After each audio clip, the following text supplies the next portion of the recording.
का पेपर खत्म हो गया। अब किसका इंतजार कर रहे हो? अब तो आप ही का पेपर होने वाला है। एक प्रॉपर टाइम चाहिए एक अच्छी स्टडी के लिए, इसलिए आपको ये बैच जल्द से जल्द ज्वाइन कर लेना चाहिए। क्योंकि अगर आप किंतु परंतु करेंगे तो बैच तो स्टार्ट हो जाएगा, बट बर्डन आपके ऊपर होगा।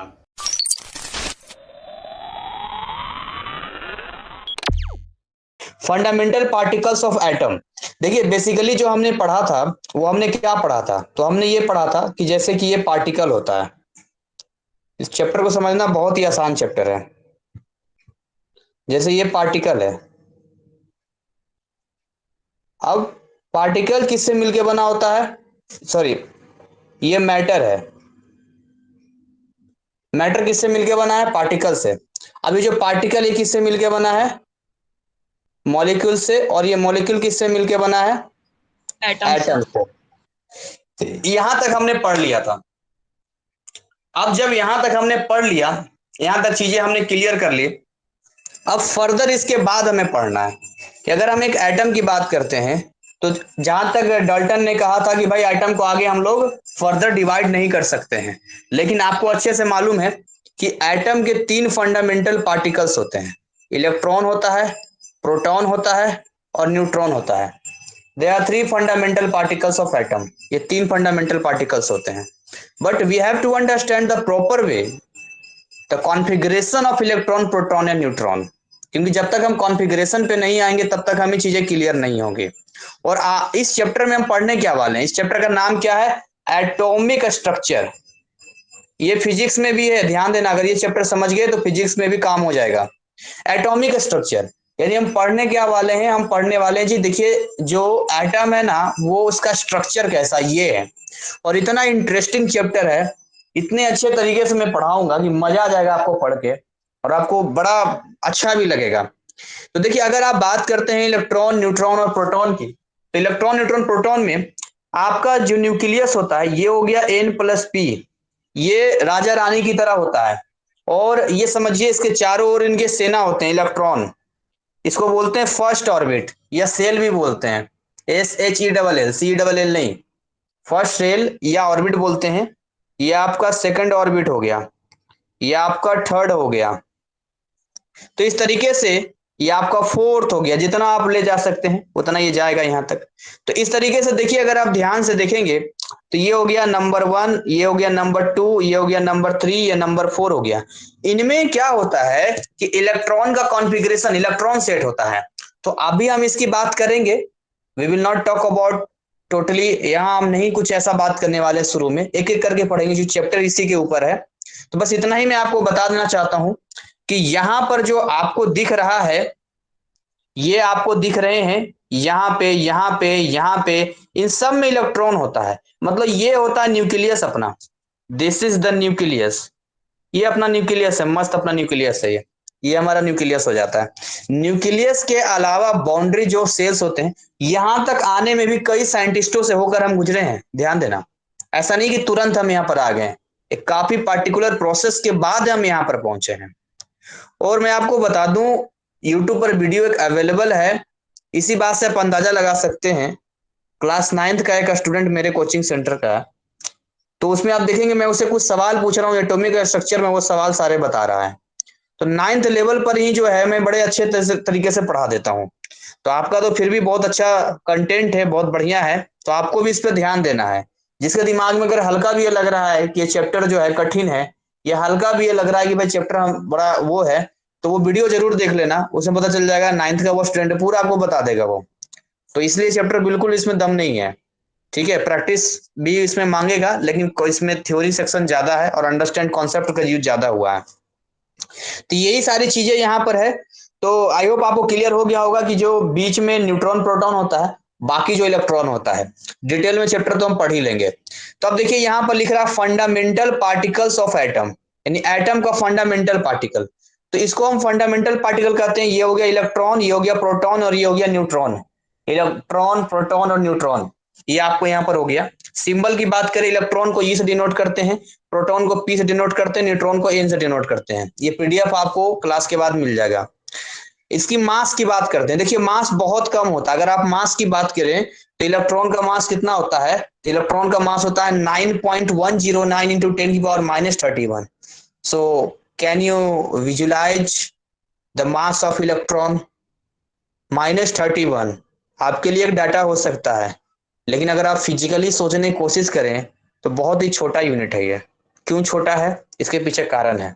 जैसे यहां लिखा हुआ है 9.109, आप इसको डिवाइड कर दीजिए 1, 2, 3, 4, 5, 6, 7, 8, 9, 10, 11, 12, 13, 14, 15, 16, 17, 18, 19, 20, 21, 22, 23, 24, 25, 26, 27, 28, 29, 30, 31। इतने सारे जीरोज आप लगाएंगे ना, उसके बाद जो 0.0000000000 करते जाएंगे, अभी और डेसिमली टूटेगा, नीचे 3 और बढ़ेगा, तब जाके वो मास मिलेगा। 1 ग्राम मास कभी फील किया है आपने? 1 ग्राम मास कभी देखा है या कभी महसूस किया है? इलेक्ट्रॉनिक मेजरमेंट जो होता है किराना स्टोर वगैरह पे, 1 ग्राम 2 ग्राम कभी फील किया आप लोगों ने? 1 ग्राम 2 ग्राम कभी देखा हो, फील किया हो? 1 ग्राम 2 ग्राम आप बता सकते हैं ऐसी कौन कौन चीजें हैं जो बिल्कुल बारीक में चलता है? कुछ ड्राई फ्रूट्स के नाम,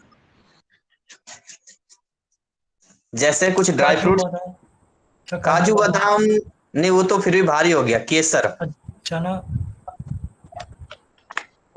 केसर, केसर 1 1 ग्राम का बिकता है। 1 ग्राम 2 ग्राम करके बिकता है। बहुत ही हल्की पत्तियां होती है केसर की। ठीक है, तो यहां पर जो है आप सोचिए, यहां पर छोटा मास होना भी चाहिए। आप समझिए कि अगर मैं उस कंसेप्ट पे आता हूं कि ये हमारा मैटर है, और मैटर से गुजरते गुजरते गुजरते हम एटम तक आते हैं जो हमें दिखता ही नहीं है, और जो दिखता नहीं है उसके अंदर इलेक्ट्रॉन है, ये उसके अंदर प्रोटॉन है, उसके अंदर न्यूट्रॉन है।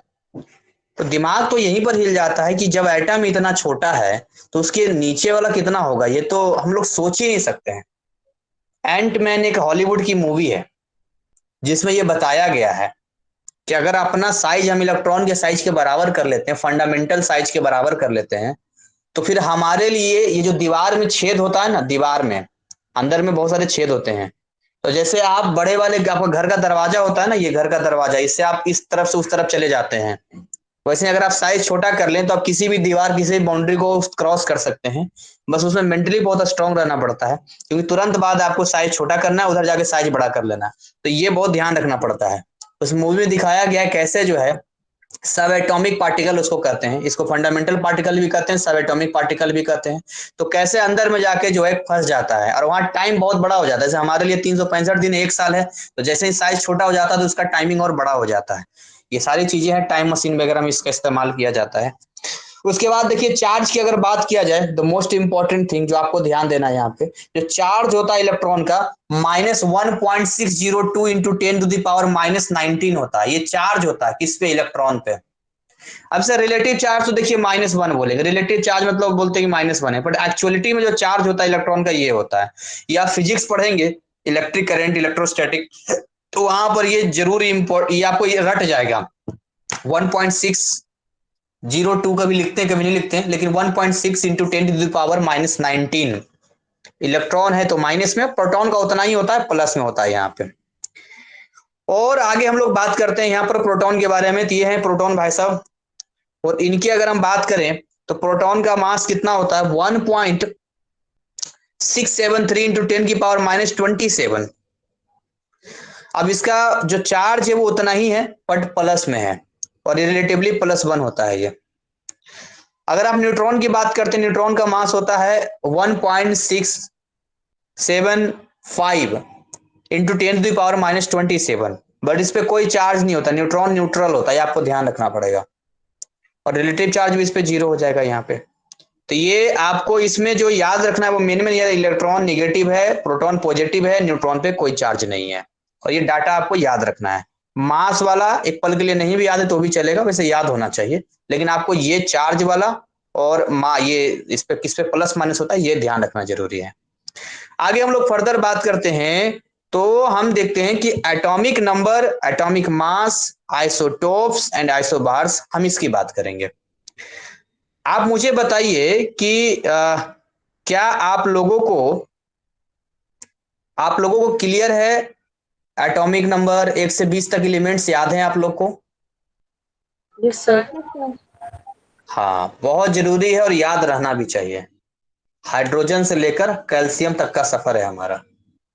तो जब हम हाइड्रोजन से कैल्शियम तक के सफर पे आते हैं तो वहां पर हम देखते हैं कि सीरियल वाइज जो होता है वही उसका एटॉमिक नंबर होता है, और साथ में बेसिक क्लास में मैंने बताया होगा उसका मास भी होता है जो लगभग उससे डबल होता है। लगभग हर जगह पर नहीं कह सकते, लेकिन लगभग डबल से कुछ ज्यादा ही होता है यहाँ पे।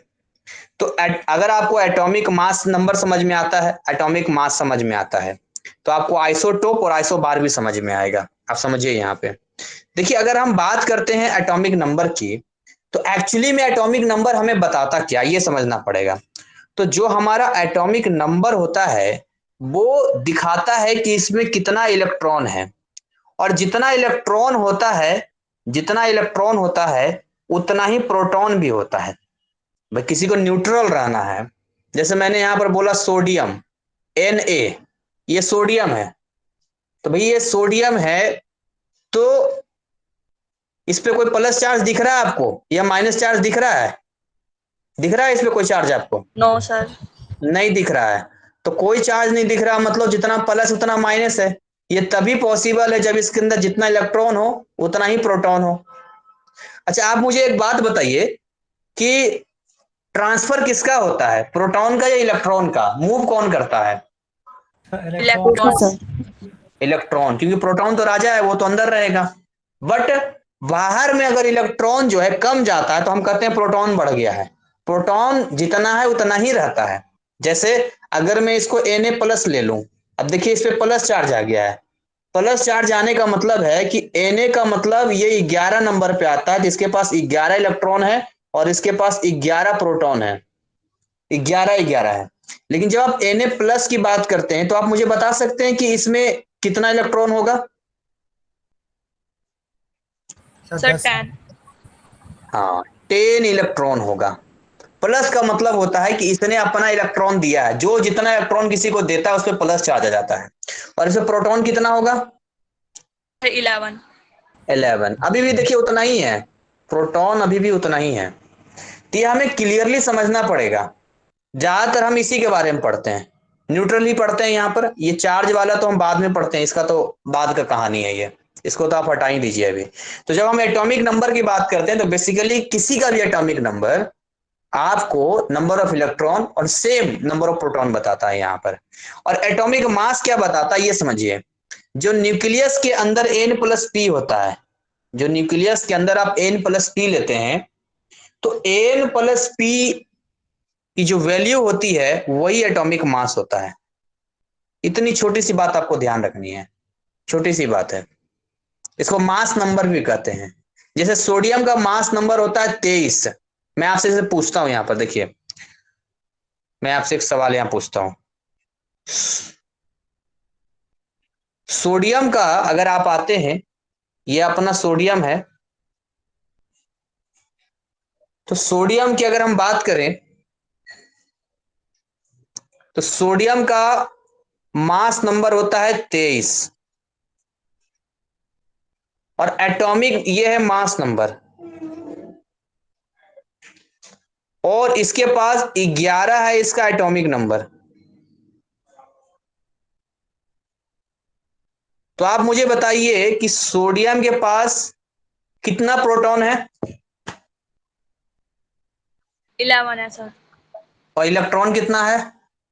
10। 10 कैसे हो गया? 11 है वो। सर 11 है। 11 ही होगा, कोई तो इस पे न्यूट्रल है। और न्यूट्रॉन कितना होगा इस पे? कैसे बताएंगे न्यूट्रॉन? Sir neutron 0 12। होगा।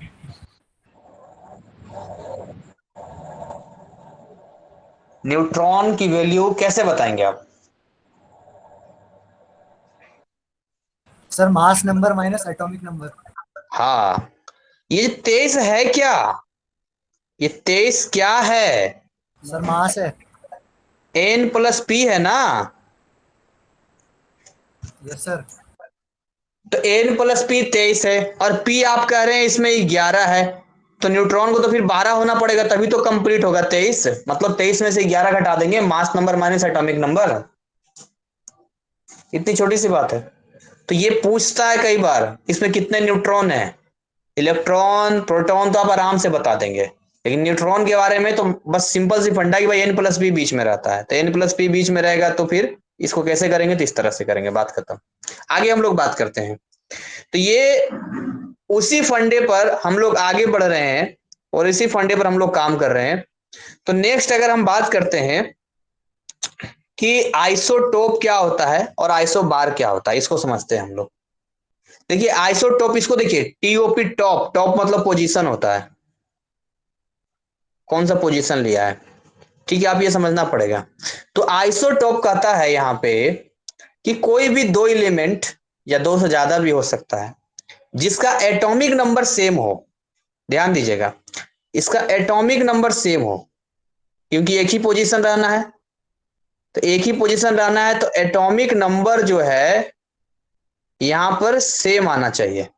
ये जो एटॉमिक नंबर है ये सेम होना चाहिए, एटॉमिक नंबर सेम होना चाहिए। बट इसका जो मास नंबर होगा वो डिफरेंट होगा।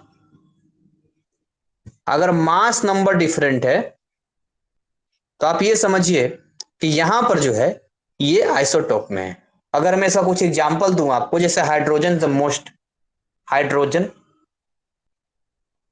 ट्रिटियम, ड्यूटेरियम, ड्यूटेरियम ट्रिटियम, पहले डी, ड्यूटेरियम ट्रिटियम,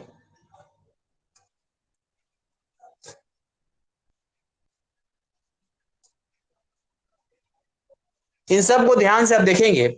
और सबसे पहले एक चीज आपको समझना पड़ेगा कि किसी भी, बहुत बेसिक चैप्टर है ये केमिस्ट्री का, किसी भी एलिमेंट को कैसे डिनोट करते हैं इसको आप समझना पड़ेगा।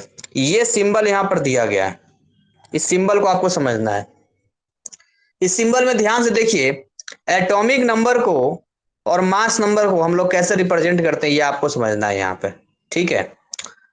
तो यहां पर जो है एक सिंबॉलिक फॉर्म दिया गया है, आप जैसे याद करना चाहें वैसे याद कर सकते हैं। दो तीन तरीके हैं याद करने के। आप बोल सकते हैं A to Z, जैसे ये एक्स लिखा हमने, फ्रेश इधर लिखता हूं, ये एक्स लिखा हमने, तो यहां पर हम लोग ऊपर में जो है, ऊपर में मास नंबर लिखते हैं, तो आप ए से डिनोट करते हैं मास नंबर को और एटॉमिक नंबर को जेड से डिनोट करते हैं। तो ये बोल सकते हैं A to Z, इस तरीके से लिखते हैं, ये इधर लिख सकते हैं या इसको आप क्रॉस करके भी लिख सकते हैं। आप इस ए को हटा दीजिए यहां से और इस ए को यहां से हटा के आप सीधे लिख दीजिए यहां पे, ऐसा भी लिखेंगे तो भी चलेगा ये। यानी ऊपर होगा मास और नीचे होगा नंबर, ये आपको समझना पड़ेगा। जैसे भी आपको आइडिया लगे, मास हमेशा ऊपर रहेगा। आप समझिए, कोई सर पे कोई सामान लेकर आएगा तो उसका मास हमेशा ऊपर रहेगा और नंबर उसके टी शर्ट पे लिखा रहेगा, मतलब नंबर नीचे रहेगा, आप हमेशा ध्यान रखना। तो ये हाइड्रोजन है, ड्यूटेरियम है, ट्रिटियम है, तो आप देखिए इसका मास और इसका मास, इसका मास, देखिए इन सब में क्या फर्क होता है, ये 1 ग्राम है, ये 2 है और ये 3 है, ये एक, एक, एक, इन सब में देखिए एटॉमिक नंबर सेम है, एक ही पोजीशन पे आता है, ये आइसोटोप हो गया। अभी डिटेल में पढ़ेंगे हम इसके बारे में, बहुत सारे आइसोटोप के बारे में पढ़ेंगे। आइसोबार क्या होता है, तो इसका उल्टा, यहां पर एटॉमिक नंबर सेम है तो यहां पर एटॉमिक नंबर डिफरेंट कर देना, क्या सेम हो जाएगा, मास नंबर सेम हो जाएगा। और इसका बेस्ट एग्जांपल अगर मैं दूं आपको तो वो है कैल्शियम और उसके ऊपर आर्गन। आर्गन आता है 18 नंबर पे, कैल्शियम आता है 40 नंबर पे। आर्गन आता है 18 नंबर पे, कैल्शियम आता है, सॉरी 20 नंबर पे, 40 नहीं, कैल्शियम आता है 20 नंबर पे। लेकिन दोनों का ही मास जो होता है, दोनों का ही मास 40 ग्राम होता है, दोनों ही 40 ग्राम में आते हैं। यानी इसका जो मास है ना, मास, एटॉमिक मास वो सेम है, डिफरेंट क्या है, एटॉमिक नंबर 18 और 20। तो आई होप ये सब क्लियर हो गया होगा। बाकी ये सारी चीजें यहीं पर वही सारी बताया गया है यहाँ पे, ठीक है। देखिए हाइड्रोजन का ड्यूटेरियम ट्रिटियम सब लिया भी गया है यहाँ पे, सिंबॉलिक फॉर्म, आर्गन का लिया गया है यहाँ पे। इसमें एक मिस्टेक यहाँ पर ये है, ये थोड़ा सा मिस्टेक, ये वाला यहाँ नहीं रहेगा, ये गलत यहाँ पर है, इसको आप लोग इग्नोर कर देना, ठीक है। केवल ये और ये होता है, वो 39 जाता है, इसका आप ध्यान रखना। अब यहां से कहानी शुरू होती है, बेसिक बेसिक चीजें थी जो मैंने आपको बताया। अब यहां से स्टार्ट क्या होता है कि आइटम दिखता कैसा है। मन में सवाल आता है कि आइटम जो है दिखता कैसा है, किस फॉर्म में आइटम दिखता होगा। ये माइंड में आता है कि आइटम दिखता कैसा होगा। कुछ चीजें आइटम को दिखाने के लिए, कैसे आइटम को हम लोग देखते हैं, क्या करते हैं, ये सारी चीजें। तो देखिए, अगर हम एटम की बात करते हैं, यहां पर एटम दिखता कैसा है, ये बहुत बड़ा सवाल था अपने आप में, बहुत बड़ा सवाल था कि एटम दिखता कैसा है। क्योंकि ये वो एटम कोई बड़ी चीज थोड़ी ना, एक छोटी चीज है ये, और इतनी छोटी चीज को कैसे हम लोग देखेंगे ये हमें समझना पड़ेगा, कैसे हम लोग इसको बता पाएंगे, ये समझना था। क्योंकि भाई कोई भी मैटर है तो मैटर तो आपको दिख रहा है, उसके अंदर के पार्टिकल्स को आप देख पा रहे हैं, पार्टिकल्स भी बड़े आराम से आप देख पा रहे हैं, लेकिन इसके यहां तक तो विजुअल है ये, लेकिन इसके बाद से तो मॉलिक्यूल्स ही नहीं दिखता है, मॉलिक्यूल्स इनविजिबल है। मॉलिक्यूल्स, जब मॉलिक्यूल्स नहीं दिखेगा तो एटम कहां से दिखेगा, और एटम के अंदर ये इलेक्ट्रॉन, प्रोटॉन और न्यूट्रॉन कहां से आपको दिख जाएंगे। वो भी उस टाइम की बात हो रही जिस टाइम पे माइक्रोस्कोप भी बड़े बड़े लेवल पर नहीं होता था जो उतना बारीकी में काम कर सके। तो किसी के लिए भी एक बड़ा चैलेंज था ये। भाई डाल्टन ने तो बता दिया एटम के बारे में, लेकिन बड़ा चैलेंज था ये, भाई एटम दिखता कैसा है। तो शुरुआत तो किसी ना किसी को करनी ही थी।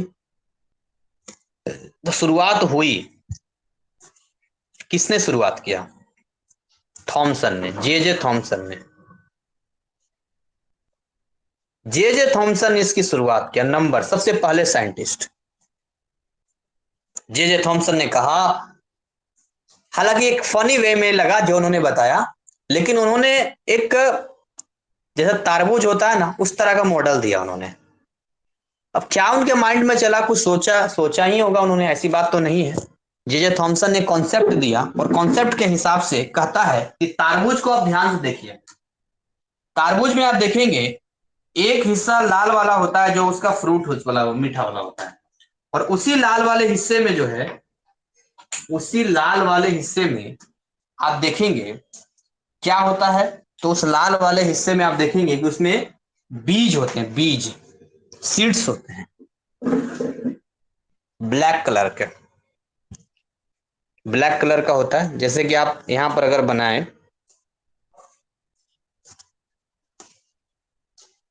ये अगर आप इस तरह से तरबूज के यहां पर बनाते हैं, इस तरह का,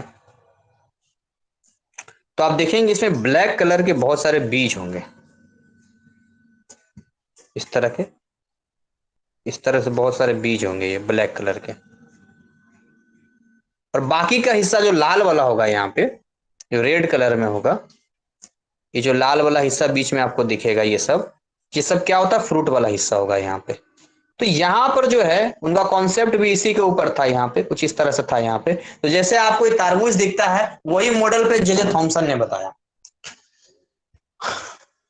जे थॉमसन ने कहा कि यहाँ पे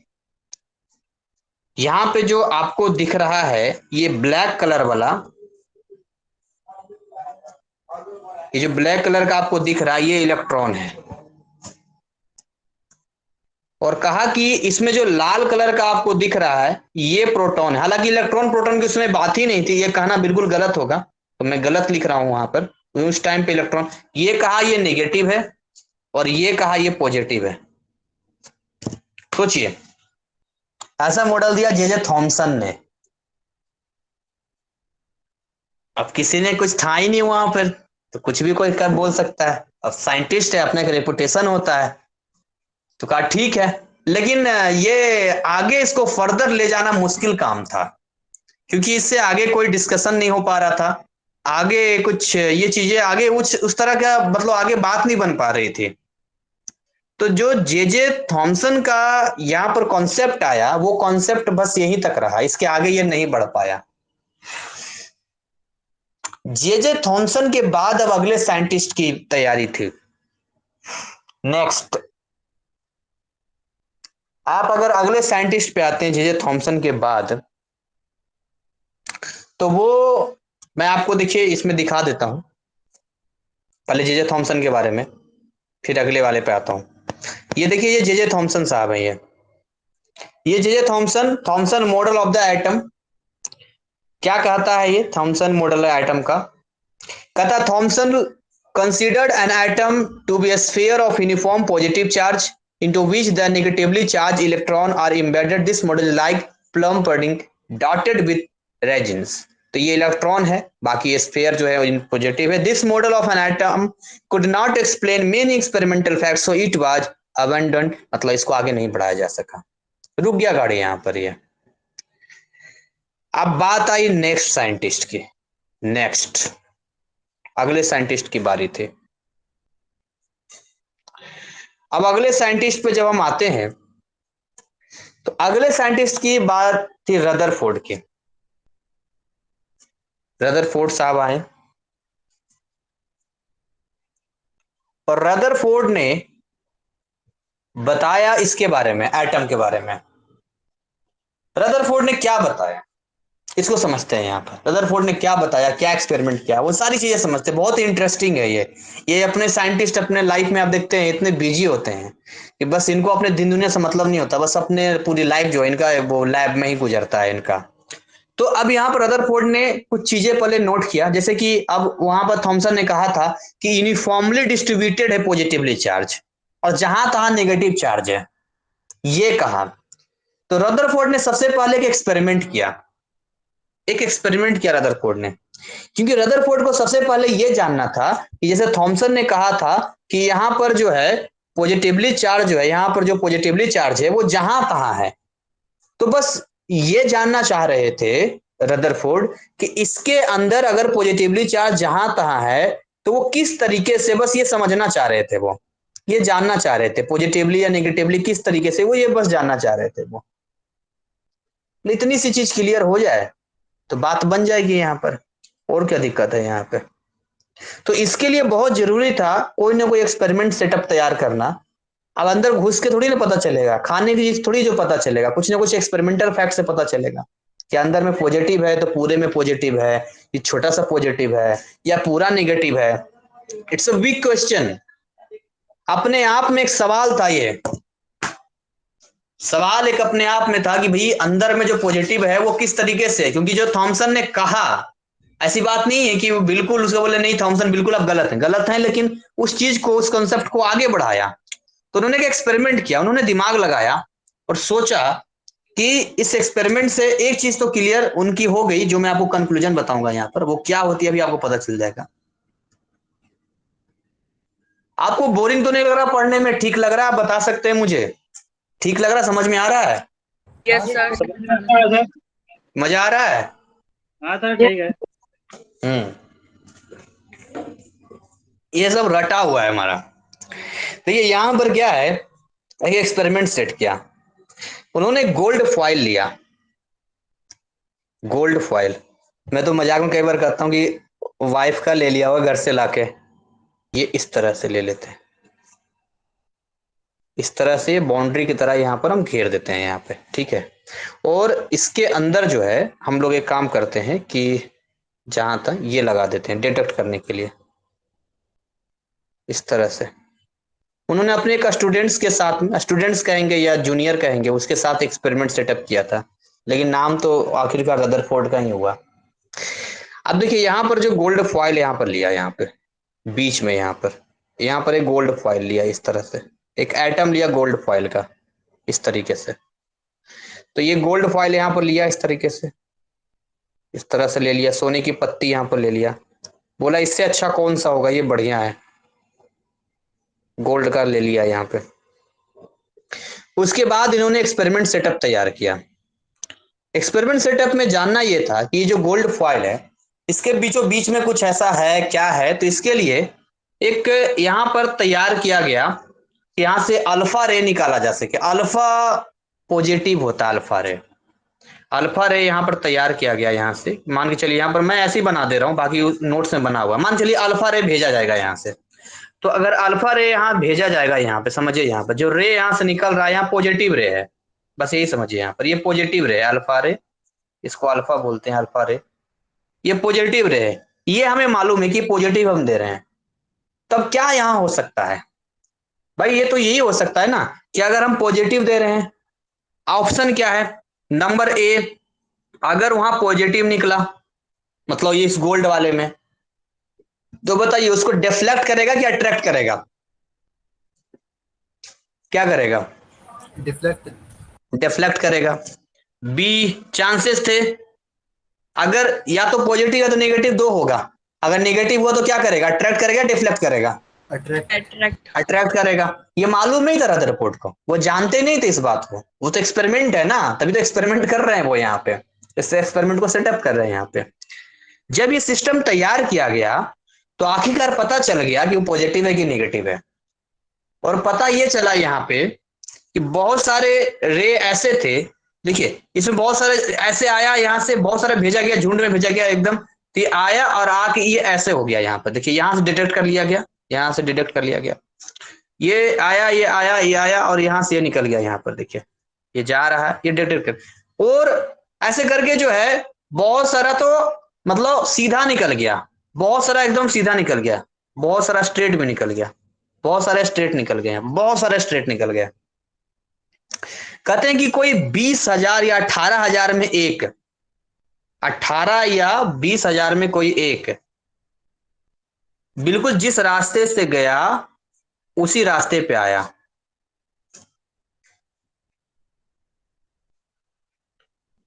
20 और या 18,000 में कोई एक, बिल्कुल। अच्छा, अब ये सेटअप आपके सामने है। सपोज ये रदरफोर्ड की जगह आपने ये सेटअप किया है। रदरफोर्ड तो ये हिस्ट्री की बात है। अब आप क्या कंक्लूजन निकालेंगे यहां से, क्या निष्कर्ष निकालेंगे? क्या आपको अब समझ में आ रहा है? क्या आइडिया लगा इस एक्सपेरिमेंट से? ये आपके सामने एक्सपेरिमेंट हो गया, आपको क्या आइडिया लग रहा है?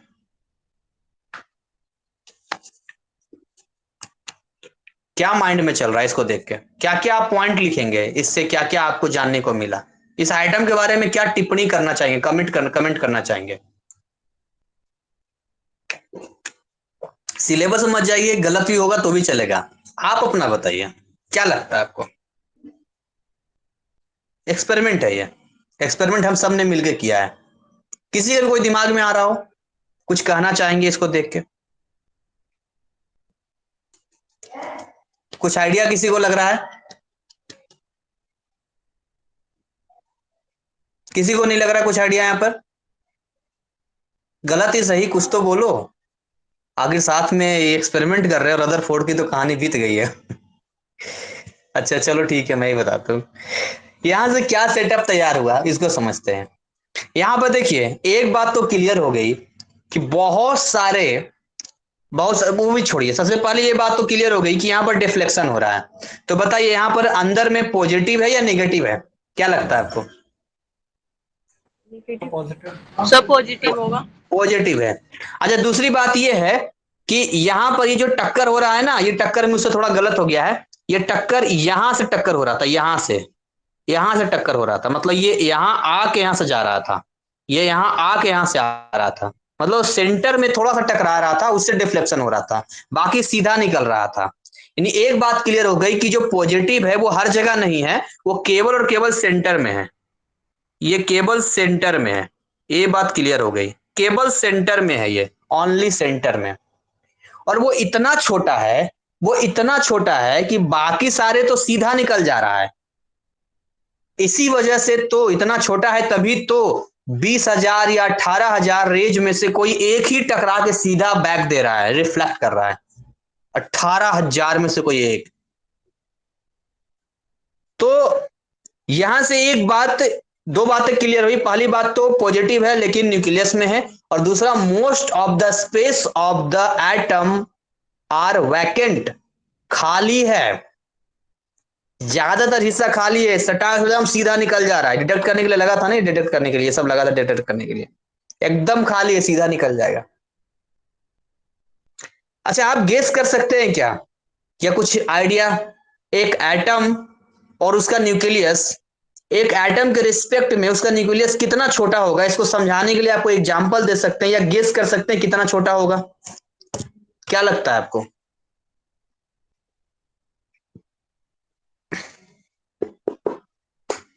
एक एटम के रिस्पेक्ट में, आपका कमरा एटम है, आपका फुटबॉल एटम है, तो उसका न्यूक्लियस बीचों बीच में अंदर कहीं होगा, तो क्या लगता है वो कितना छोटा हो सकता है? कोई सर एक आइडिया? बॉल जितना। क्या कर रहे हो? सर एक बॉल जितना। हाँ, अच्छा, एक फुटबॉल के रिस्पेक्ट में। अगर एक रूम है तो एक रूम में एक मैच बॉल जितना। अच्छा ठीक है, क्रिकेट का बॉल बोल रहे हो ना? Yes sir.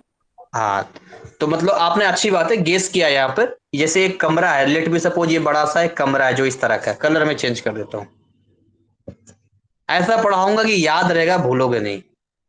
ये इस तरह का है, और यहां पर कुछ इस तरह का यहां पर जो है ये इसका है, इस तरह का। यही सवाल रदरफोर्ड से ही पूछा गया कि जो एटम होता है उसका न्यूक्लियस जो है वो कितना छोटा होता है। अब रदरफोर्ड तो साइंटिस्ट है, तो कैलकुलेट करके दिमाग से बताएंगे।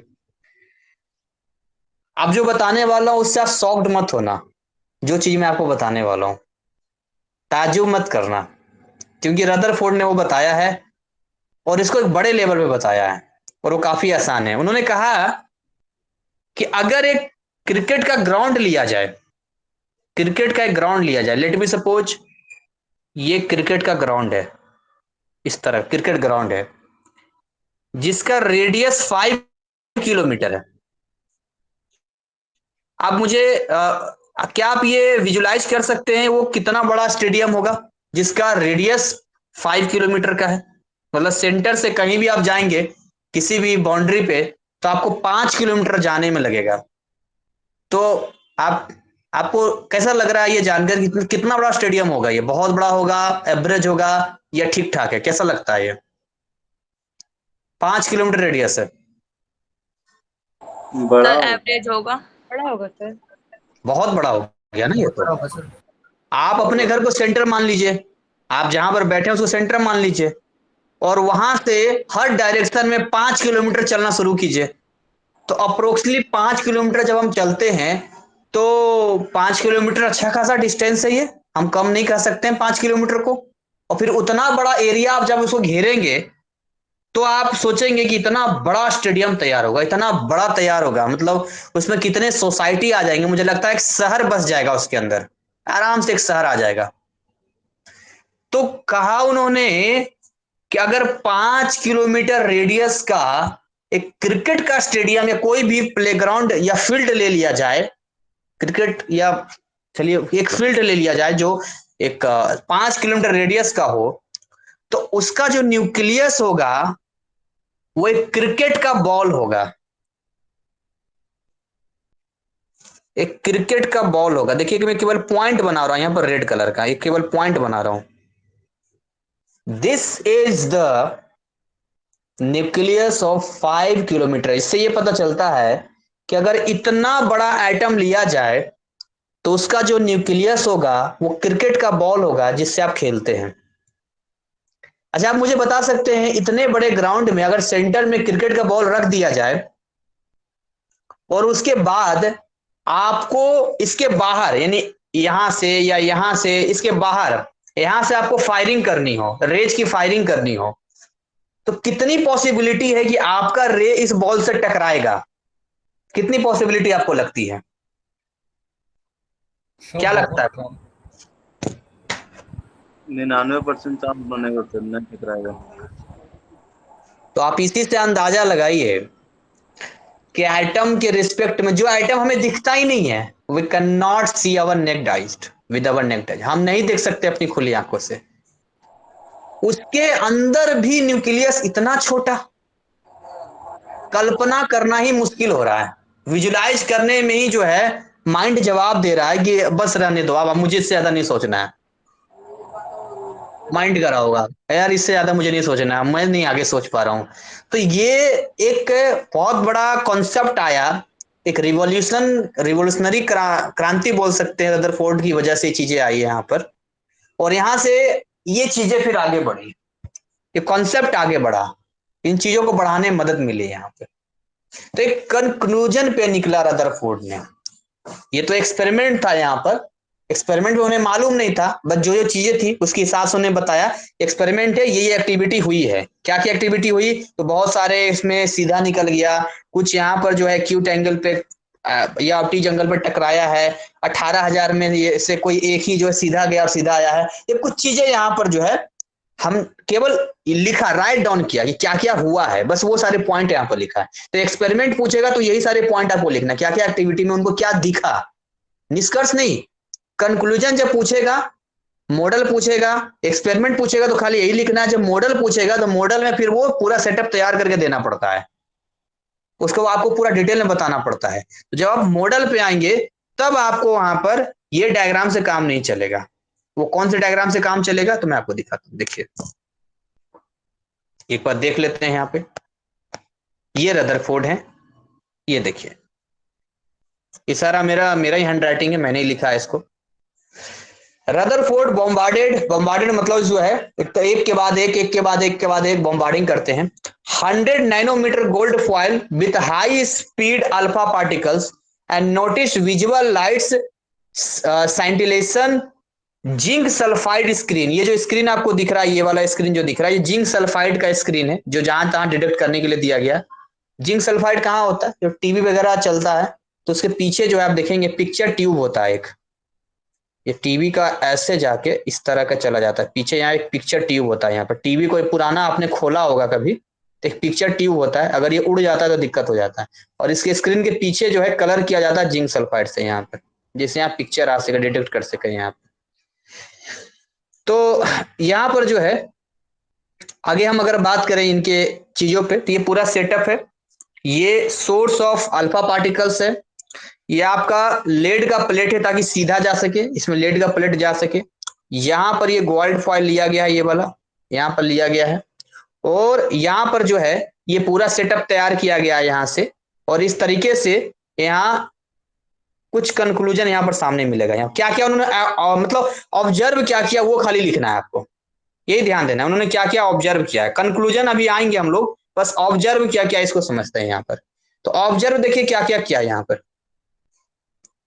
उन्होंने ऑब्जर्व किया कि most of the alpha particles passed through the gold foil undeflected. देखिए ज्यादातर तो सीधा ही निकल गया, देखिए एकदम स्ट्रेट निकल गया, एकदम स्ट्रेट निकल गया, अनडिफ्लेक्टेड, डिफ्लेक्शन हुआ ही नहीं इसमें। Second thing, a small fraction of the alpha particles was deflected by a small angle। जो मैंने आपसे पूछा कि अगर आप फायरिंग करें इसी रेस से कितना पॉसिबिलिटी, हमारे पास 99% तो नहीं है, ठीक है, बहुत कम चांस है। तो भाई बहुत ही कम फ्रैक्शन है जो टकराया, डिफ्लेक्ट हुआ, जो बीच में टकराया। वेरी फ्यू अल्फा पार्टिकल्स, यानी 20,000 में कोई एक, bounced back were deflected by nearly 180, मतलब ये गया ऐसे करके और इसी पर आ गया, गया और इसी पर आ गया। तो ये कोई 20,000 में कोई एक है। ये एक्सपेरिमेंट का इन्होंने ऑब्जर्व किया, ये चीजें नोट डाउन, फटाफट नोट कर लिया उसको। अब यहां से उन्होंने कुछ कंक्लूजन दिया यहाँ पे, यहां पर देखिए, on the basis of the observation Rutherford ड्रीव the following conclusion regarding the structure of atom. कुछ कंक्लूजन इन्होंने दिया, ये खुद ही आप लिख देंगे, कोई रटने वाली बात नहीं है। क्या कंक्लूजन दिया इसको समझते हैं, देखिए कंक्लूजन उन्होंने दिया, most of the space in the atom is empty, मतलब खाली है, as most of the alpha particles pass through the foil undeflected.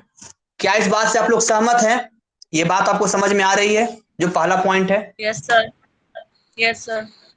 दूसरा पॉइंट, सेकंड पॉइंट पे आते हैं। सेकंड पॉइंट कहता है यहाँ पे, a few positively charged alpha particles were deflected, कुछ ही केवल डिफ्लेक्ट हुआ। the positive charge has to concentrated in a very small volume that repelled and deflected the positively charged alpha particles। यानी centre में बहुत डेंस, बहुत ही छोटा volume है, और उसके अंदर क्या ठूस ठूस के भरा है? कॉन्सेंट्रेटेड क्या भरा हुआ है? पॉजिटिवली चार्ज भरा है, जो पॉजिटिवली अल्फा पार्टिकल्स को रिपेल कर रहा है। बस यही है।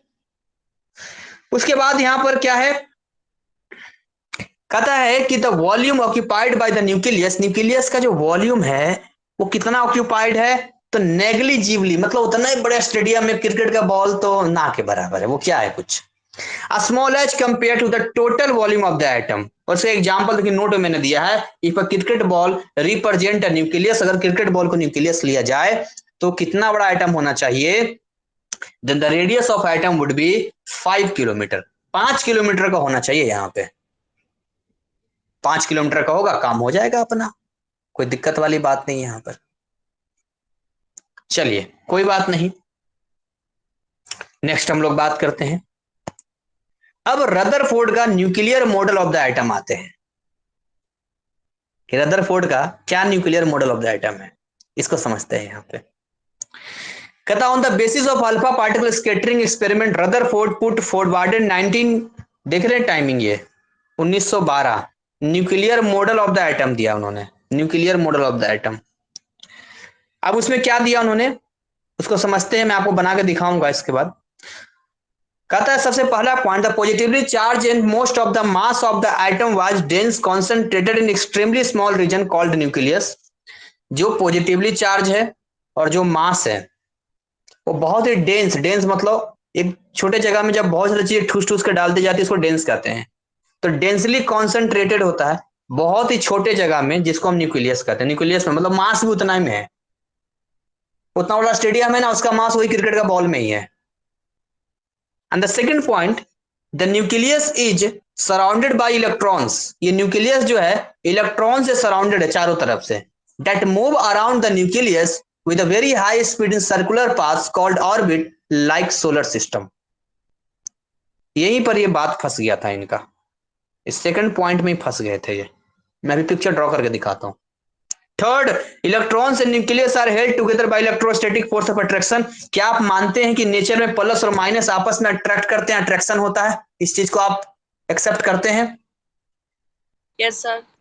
तो आप ये भी मानते हैं कि इलेक्ट्रॉन बाहर है वो नेगेटिव है और बीच में जो न्यूक्लियस है वो पॉजिटिव है। तो दोनों में बताइए इलेक्ट्रोस्टैटिक फोर्स लगेगा कि नहीं लगेगा, आपस में अट्रैक्शन का फोर्स होगा कि नहीं होगा? Yes sir. होगा। Sir होगा। पिक्चर ड्रॉ करके बताता हूं। यहाँ पर देखिए, ये खाली जगह मैंने इसलिए छोड़ा था यहाँ पे, जैसे यहां पर बोला कि ये n+p, अब यहां से चला ना, अब इसी से ये कंटिन्यू स्पाइरल पाथ पे चलता है, ये इलेक्ट्रॉन मूव करेगा यहाँ पे। अब भाई जब ऐसे हम मूव करते हैं ना, ऐसे जब हम मूवमेंट अपना रखते हैं, इस तरह का जो मूवमेंट हमारा होता है, तो इस मूवमेंट में इलेक्ट्रॉन अगर मान के चलिए मूव करेगा, तो इसका तो फिक्स ऑर्बिट दिया ही नहीं ना उन्होंने। और जब फिक्स ऑर्बिट नहीं दिया है तो ये मूव करते करते करते करते करते करते कभी तो इसकी एनर्जी डाउन होगी। अब यहां पर एनर्जी इसकी डाउन हो गई तो सीधे कहां गिर जाएगा? सीधे ये तो न्यूक्लियस में गिर जाएगा, फिर तो कोलैप्स कर जाएगा, मतलब प्लस और माइनस मिलते न्यूट्रल हो जाएगा। इस हिसाब से तो एटम को तो एग्जिस्ट ही नहीं करना चाहिए। जब एटम एग्जिस्ट नहीं करेगा तो मॉलिक्यूल्स भी नहीं होना चाहिए, मॉलिक्यूल्स नहीं होगा तो पार्टिकल्स भी नहीं होना चाहिए। तो दुनिया में कोई चीज तो दिखना ही नहीं चाहिए, फिर तो जो दिख रहा है हम सब कुछ तो होना ही नहीं चाहिए। बहुत बड़ा पॉइंट था ये, क्योंकि एक फोर्स होता है F = ma, और यहां पर जो है ये सेंटर की ओर लगने वाला एक्सेलरेशन रेडियली काम करता है, वो काम कर जाता है, पढ़ेंगे यहाँ पे। तो इस चक्कर के हिसाब से फिर तो बहुत गड़बड़ हो जाएगा, और यही ड्रॉबैक रह गया रदरफोर्ड का। सब कुछ ठीक था, एवरीथिंग इज ओके, बट वो इलेक्ट्रॉन का कॉन्फ़िगरेशन सेट नहीं कर पाए, इलेक्ट्रॉन को बता नहीं पाए कि किस तरीके से इलेक्ट्रॉन जो है वो न्यूक्लियस के चारों ओर मूव करता है, उसकी एनर्जी को फिक्स नहीं कर पाए। ये बीच में बिल्कुल ठीक कर दिया। हालांकि न्यूट्रॉन प्रोटॉन मैं लिख रहा हूं यहाँ पे, उस समय तो न्यूट्रॉन था ही नहीं, प्रोटॉन वगैरह, वो तो खाली प्लस बोल रहे थे। बाद में जाके न्यूट्रॉन प्रोटॉन के बारे में ढूंढा गया तो पता चला बीच में ही होता है। बस इलेक्ट्रॉन के बारे में बताया था कि मूव करता है यहाँ पे। तो यहां पर जो नेक्स्ट साइंटिस्ट आते हैं वो आते हैं नील्स बोर। नील्स बोर ने काफी स्टडी किया। किनको स्टडी किया? नील्स बोर ने स्टडी किया रदरफोर्ड को। नील्स बोर ने सोचा कि सब कुछ तो ठीक ही बताया रदरफोर्ड ने, बस मामला यही फंस रहा है यहां पे कि उन्होंने जो है इलेक्ट्रॉन को सही से कर नहीं पाए वो। तो नील्स बोर ने बड़ी चालाकी के साथ बोला कि ठीक है N+P बीच में ही रहेगा, लेकिन हम एक एनर्जी सेल बनाते हैं और हर एनर्जी सेल में एक फिक्स एनर्जी होगा और एक फिक्स नंबर ऑफ इलेक्ट्रॉन होगा। ऐसा नील्स बोर ने बनाया। कहा कि देखिए जैसे ये N+P है, कहा ठीक है। कहा देखिए ये हमारा फर्स्ट ऑर्बिट होगा और इसमें केवल और केवल 2 इलेक्ट्रॉन होंगे, ओनली 2 इलेक्ट्रॉन्स, केवल 2 इलेक्ट्रॉन होंगे इसके अंदर। बोला ये देखिए हमारा सेकेंड ऑर्बिट है, इसके अंदर 8 इलेक्ट्रॉन केवल रहेगा, ओनली 8 इलेक्ट्रॉन्स, और फिक्स एनर्जी 8 की बराबर एनर्जी होगी, मतलब एनर्जी ऑर्बिट की है। और ये हमारा देखिए इस तरीके से वो बढ़ाते चले गए। ये थर्ड हमारा है और इसमें फिक्स एनर्जी है, कोई लफड़ा ही नहीं, कोई टेंशन ही नहीं है। क्यों इतना दिमाग खराब करना है, क्यों वो गिरेगा न्यूक्लियस में। अब 2 इलेक्ट्रॉन है, 2 इलेक्ट्रॉन है, मस्त अपना मूव करता रहेगा, 2 इलेक्ट्रॉन आराम से मस्त मूव करता रहेगा। यहाँ 8 इलेक्ट्रॉन मूव करेगा, 1 2 3 4 5 6 7 8, अगले में 18 इलेक्ट्रॉन मूव करेगा। बोला कोई दिक्कत वाली बात नहीं है, नाम दे दिया, बोला ये के सेल है, बोला ये एल सेल है, बोला ये एम सेल है, एकदम डिसिप्लिन तरीके में काम कर दिया। तो रदरफोर्ड ने जो बताया था उसी को आगे नील्स बोर ने बताया। अभी डिटेल में जानेंगे इसके बारे में कि कैसे 2 8 18 ये कैसे नंबर आता है, ये सारी चीजें हम जानेंगे यहाँ पे। अभी बहुत चीजों के बारे में समझना है हमें। तो ड्रॉबैक क्या था रदरफोर्ड मॉडल का, एक बार हम समझ लेते हैं। कहता है according to Rutherford postulates the electrons are not, अच्छा कुछ छूट गया यहाँ पे, अच्छा यहां से है ड्रॉपआउट, ठीक है। According to Rutherford postulate the electrons are not stationary, electron stationary नहीं है, पहली बात, मूव करेगा, but they are revolving about the nucleus. Rutherford बोल रहे हैं कि जैसे प्रोटॉन क्या है, स्टेशनरी है, बीच में आराम से बैठा हुआ है, न्यूट्रॉन क्या है, स्टेशनरी, बीच में आराम से बैठा हुआ है। और बोला इलेक्ट्रॉन नहीं है, स्टेशनरी है, तो मूव करेगा किसमें, ऑर्बिट में। And we know that any revolving electric charge must emit radiation, कोई भी चार्ज जो मूव करता है वो रेडिएशन बाहर निकालता है, तो एनर्जी का भी लॉस होगा, जिसकी वजह से electron revolving around nucleus in an orbit should emit radiation, तो उस इलेक्ट्रॉन को भी तो रेडिएशन निकालना चाहिए। एंड कॉन्टिन्यूअसली, लगातार होगा तो क्या होगा, उसका लूज करेगा energy, therefore the electron should follow a spiral path and ultimately fall into the nucleus, वो न्यूक्लियस में गिर जाएगा, कितना में, 10⁻⁻8 सेकेंड में, and the atom should collapse, will be unstable but it does not happen due to stability of atom, लेकिन ऐसा होता नहीं है क्योंकि एटम की अपनी एक स्टेबिलिटी होती है। ये ड्रॉबैक है रदरफोर्ड मॉडल। नेक्स्ट हम लोग बात करते हैं second. In Rutherford model, it says nothing about the electronic structure of atoms. Electronic structure atom का नहीं बताता है ये। That how the electrons are distributed around the nucleus, ये तो बताया ही नहीं, ये इलेक्ट्रॉन कैसे डिस्ट्रीब्यूटेड होगा। कोई सेना भी तैयार करता है तो यहाँ पर मान के चलिए 5 सेना लगा दिया, यहाँ पर ये लगा दिया, देखते हैं जो तैयार होता है यहाँ पर ये सारी चीजें, वो कैसे होता है, वो भी एक सेटअप तैयार होता है। तो यहां पर बोला एनर्जी भी डिसाइड नहीं किया, and what energy of this electron, इनका एनर्जी क्या होगा ये भी तो क्लियर नहीं हुआ, एनर्जी भी क्लियर नहीं है इनका। तो ये कुछ चीजें थी, बाकी ये चीजें मैं ऑलरेडी बता चुका हूं, ये मैं फिर से नहीं बताऊंगा। एटॉमिक नंबर और मास नंबर ये सब बता दिया मैंने, आइसोबार आइसोटोप सब बता दिया यहां पर, ठीक है। तो यहां तक क्लियर हो गया आप लोग को, समझ में आया? सर जी सर। याद हो गया होगा अब तो, इतना सुनते सुनते कहानी की तरह। जी सर, लगभग यस याद है। सर। हाँ, तो ये चीजें होती है जो कि इस तरह का होता है। अभी मेरा फेस नहीं आ पाता है, बहुत जल्द मेरी कोशिश रहेगी कि मैं नेक्स्ट सीजन तक जो है, अगले बैच तक मैं डिजिटल बोर्ड लगा दूंगा। तो उसमें एक सेटअप तैयार होगा, लगभग 1.5 लाख के आसपास का डिजिटल बोर्ड है, लाख रुपए के आसपास का कैमरा है। उसके बाद एकदम बिंदास तरीके से पूरा एक्सप्रेशन के साथ आएगा ये। अभी तो केवल वॉइस आप मेरी सुन पा रहे, रेडियो मिर्ची पर आप आवाज सुनते हैं।